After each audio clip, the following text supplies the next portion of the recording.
کہ سوچا ہے کفیل اب کہ کچھ بھی ہو ہر حال میں اپنا حق لیں گے, عزت سے جیے تو جی لیں گے یا جام شہادت پی لیں گے. مسلمانوں کے ڈی این اے میں ڈر نہیں ہے, اور جس مومن کے اندر ڈر ہے وہ مومن نہیں ہے. آج 10 بجرنگ دل کے لوگ جھنڈے لے کر ہماری بستی کو خالی کراتے ہیں, ہماری ماں بہنوں کی عزت لوٹتے ہیں, ہمارے نوجوانوں کو قتل کرتے ہیں. آج ہمیں اس بات کی ضرورت ہے کہ آپ اپنے بچیوں کو اور نوجوانوں کو, بوڑھوں کو اور بڑوں کو یہ سکھائیں کہ اگر کوئی تم کو مارنے آتا ہے, تم ظلم کرنے نہیں جانا, تم کسی کے اوپر ہاتھ نہیں اٹھانا, لیکن اگر تمہارے پاس کوئی مارنے کے لیے آئے تو وہ زندہ واپس نہیں جانا چاہیے.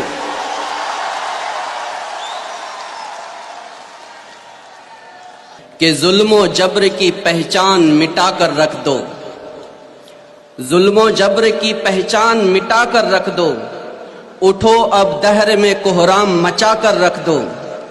ہمیں جو خشک تنکا سمجھنے کی بھول کرتے ہیں, ہمیں جو خشک تنکا سمجھنے کی بھول کرتے ہیں, ان دشمن ملک دی کو کھلیان جلا کر رکھ دو.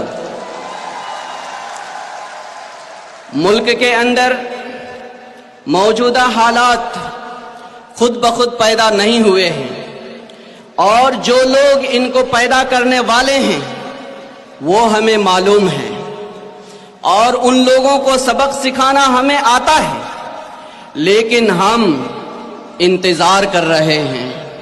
ہم ان سے یہ کہنا چاہتے ہیں کہ زمانہ جب کبھی بارود کی بوچھار بنتا ہے, ہمارا حوصلہ فولاد کی دیوار بنتا ہے, اور تمہارا ظلم کافی ہے ہمیں بیدار کرنے کو. جو لوہا ضرب سہتا ہے وہی تلوار بنتا ہے. ہمارے جذبات کا اور زیادہ امتحان مت لو. قانون, آئین, ملک اور قوم کے ساتھ کھلواڑ بند کرو. یہ کھلواڑ اور زیادہ دن تک چلنے والا نہیں ہے. آل انڈیا امامز کونسل جو پورے ملک کی 17 ریاستوں کے اندر 25,000 سے زیادہ علماء اور ائمہ کرام کو لے کر ملک اور قوم اور خاص طور سے مسلم امت کی تقویت کے لیے کام کر رہی ہے, یہ آج پوری احساس ذمہ داری کے ساتھ اعلان کرتی ہے کہ پاپولر فرنٹ آف انڈیا اس طرح کا جو بھی مشن لے کر آگے بڑھے گا, آل انڈیا امامز کونسل اس کے قدم سے قدم ملا کر کھڑی رہے گی.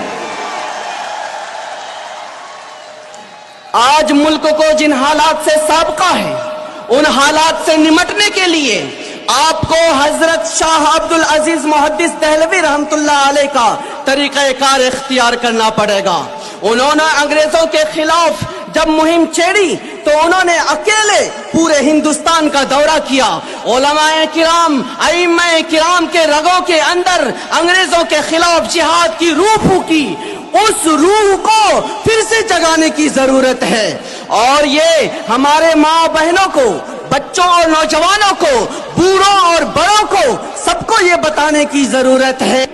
صحابہ کرام کو جب یہ اطلاع ملی تھی کہ قیصر و کسریٰ اور مشرک اور قبائلی, یہود اور نصارہ سب ایک ہو چکے ہیں, تو وہ کہتے تھے حسبنا اللہ و نعم الوکیل.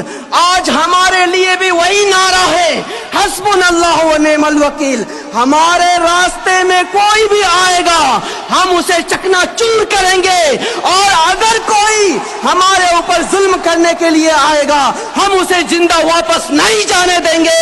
یہ آج ہم کو وعد کرنا ہے. باطل سے دبنے والے اے آسمان نہیں ہم, باطل سے دبنے والے اے آسمان نہیں ہم, 100 بار کر چکا ہے تو نے امتحان ہمارا, یہ امتحان ہم پھر سے دینے کے لیے تیار ہیں. آج جو موجودہ حالات ہیں اس میں سب سے خطرناک حالت یہ ہے کہ موجودہ آر ایس ایس اور بی جے پی کی ملی بھگت حکومت یہ چاہتی ہے کہ مسلمانوں کو مسلمان نہ رہنے دیا جائے. اگر آپ ٹوپی کرتا پاجامہ پہنتے ہیں تو آپ کشکا لگائیں, آپ مسجد میں اذان دیتے ہیں تو وندے ماترم پڑھیں, اگر آپ نماز پڑھتے ہیں تو وہاں پر